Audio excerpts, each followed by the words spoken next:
السلام عليكم ورحمة الله وبركاته. أنا عايز أتكلم معاكم في لعيب المفروض نفكر فيه. حمدي الهوني.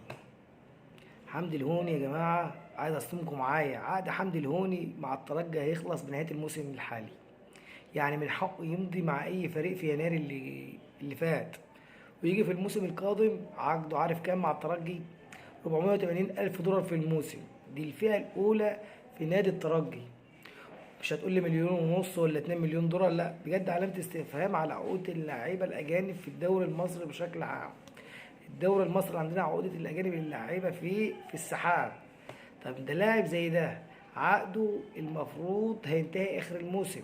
يعني لو كان حد عايز يمضي معاه كان مضى معاه في يناير اللي فات أو من بعد يناير اللي فات.